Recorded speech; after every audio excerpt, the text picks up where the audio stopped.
А вы когда-нибудь пробовали готовить сразу из двух видов картофеля? Сырого и вареного? Нет? Оставайтесь с нами, и я вам покажу, как сделать хрустящую корочку, нежную начинку, да еще и какую, с секретом. Поехали! Ну а для приготовления нам понадобится вот такой нехитрый набор продуктов. Это и картошечка, и вот такая зеленушка собрана вот этими ручками, и вчерашняя тушеная капусточка. Все пойдет в наши картофельные зразы. Давайте начинать.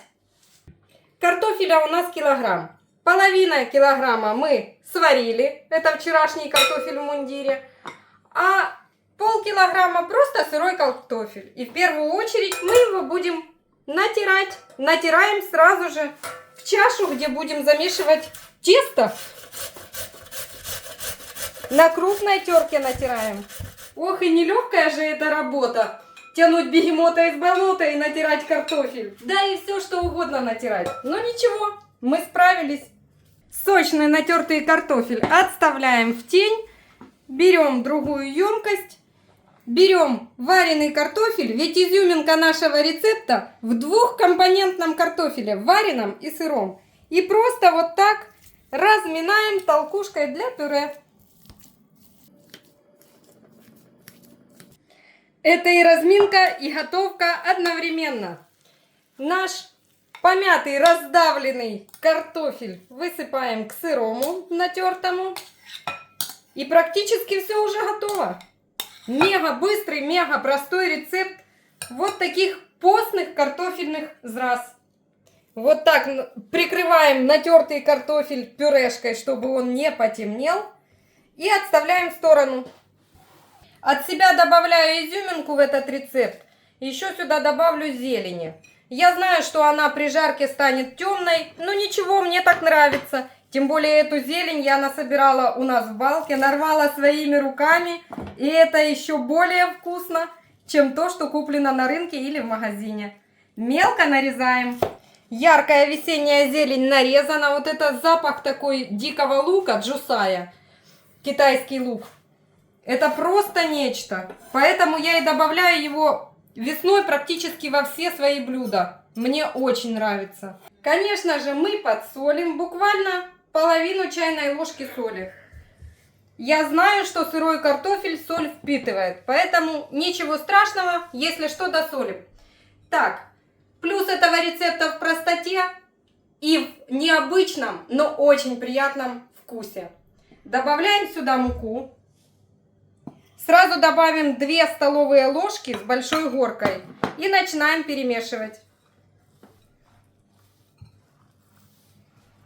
Вот так. Хорошо перемешиваем наше тесто-фарш. Я даже не знаю, как правильно назвать. Что это? Тесто для зраз? Или фарш? Но фарш это же начинка. Нет, скорее тесто. Фарш или тесто, или как правильно назвать, у нас готово. В принципе, собралось в один комок. Отставляем сейчас в сторону и берем силиконовый коврик. Стелим на стол, присыпаем его мукой. Вот так. Выкладываем сюда наше тесто.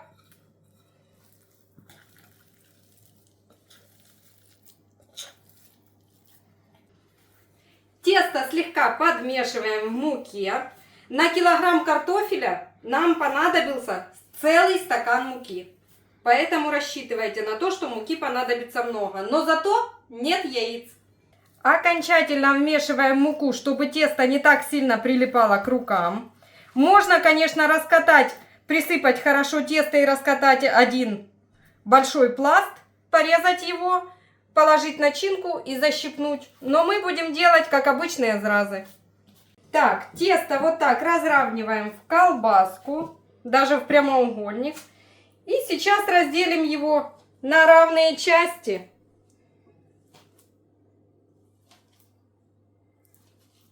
И из каждой сделаем зразу. Хорошо припыляем руки мукой. Отделяем вот так один кусочек теста. Делаем из него, по мере возможности, конечно же, колобок. Выкладываем на припыленный мукой стол или коврик. Набираем начинку, в нашем случае тушеная капуста. Можно любую начинку на ваш вкус. Так, и защипываем как пирожок.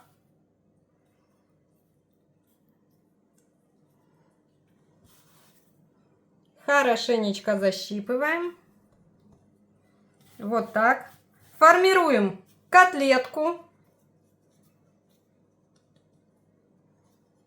И выкладываем швом вниз, вот так, на припыленную досточку.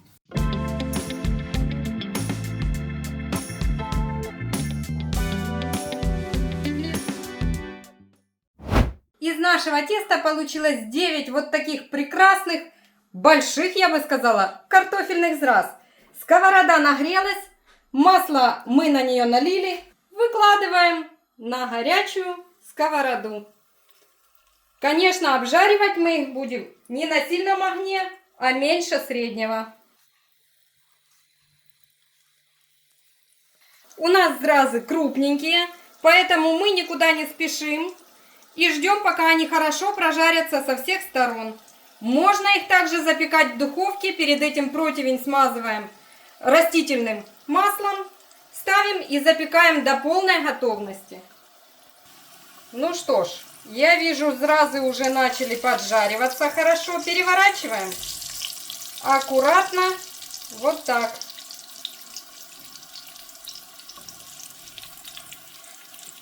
Какие у нас хрустящие получаются пирожочки сверху. Можно даже накрыть их крышкой, чтобы они еще лучше дошли, чтобы картошка полностью у нас вся прожарилась.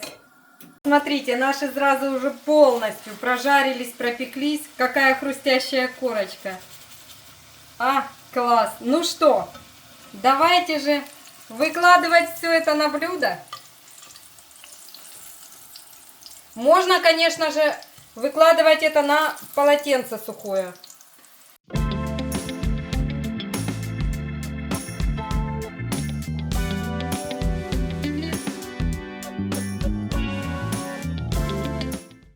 Продолжаем. Выкладываем остальные зразы на сковороду.